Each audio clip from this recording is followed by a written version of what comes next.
కన్నయ్య జేజ పెట్టాలని జేజ పెట్టిండు. మనకైతే దేవుని దగ్గరికి పోగానే మనం అయితే చెప్పకుండా ఏం లేదు. దేవుడిని అయితే మొక్కుతాడనమాట కన్నయ్య అయితే. ఇంకోటి ఏంటంటే ముందైతే కోడింది కోడిని అయితే పట్టుకున్నాడనమాట.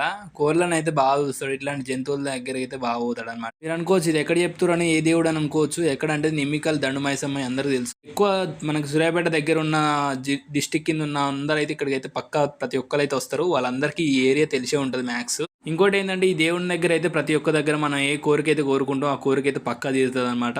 అది భక్తుల ఒక నమ్మకం. అంతేకాకుండా మన దేవత కూడా మనం నచ్చిన కోరికలు అయితే ప్రతి ఒక్కరికి ఇంతవరకు అయితే ఎవరికైతే తీరకుండా ఉండలేదు. ప్రతి ఒక్కరికైతే తీరినాయి. ఎక్కడ ఏ భక్తులు అడిగినా పక్కా తీరుతాయి అని అంటారు. కావాలంటే మీరు వెళ్ళి కూడా కనుక్కోవచ్చు అనమాట. లాస్ట్కి అయితే దేవుని దర్శనం చేసుకొని కన్నా అయితే బయటకి అయితే వచ్చి గుడి బయట అయితే ఇలా ఉంటుంది అనమాట. బయట అయితే ఫుల్ జనం ఉన్నారు. ఆ రోజు అయితే సండే అనమాట. సండే రోజు అయితే చాలా మంది ఉంటారు అనమాట. మీరైతే ఎర్లీ మార్నింగ్ వెళ్తే దర్శనం అయితే ఈజీగా అయిపోతుంది. సో దర్శనం అయిపోయినాక ఇలా అయితే పైన బయట అయితే ఇలా ఉంటుంది అనమాట. ఫుల్ వెహికల్స్ అయితే వచ్చినాయి అనమాట. ఎందుకంటే ఇక్కడైతే దండుమైసమ్మ స్పెషల్ ఏంటంటే ఇక్కడ దేవుని దగ్గర అయితే ప్రతి ఒక్క న్యూ వెహికల్ ఎక్కడైతే కొంటారో ఇక్కడ సూర్యాపేటలో ఏ వెహికల్ అని ఇక్కడ రావాల్సిందే. ఇక్కడ ఏ కొత్త బండి కొన్నా కొత్త బండి పూజ అయితే ఇక్కడనే అయింది అనమాట. మా కన్నయ్య అయితే ఫోటో అయితే దిగుతా అన్నాడు. నేనైతే దేవుని దగ్గర అయితే ఫస్ట్ గుడి ముందు అయితే ఫోటో అయితే దింపిన. మీరు చూస్తున్నారు కదా కొత్త బండ్లు మనకు ట్రాక్టర్లు అయితే మనకి ఇక్కడ పూజ కూడా ఇక్కడే చేపిస్తారు అనమాట. అంతేకాకుండా ఇక్కడ కార్లు బండ్లు అట్లా పెద్ద వెహికల్స్ కూడా మన జేసీబీలు ట్రాక్టర్లు మనకి వరికోత మిషన్లు కూడా అయితే ఇక్కడైతే పూజ చేపిస్తారు. Thanks for watching friends. మళ్ళీ నెక్స్ట్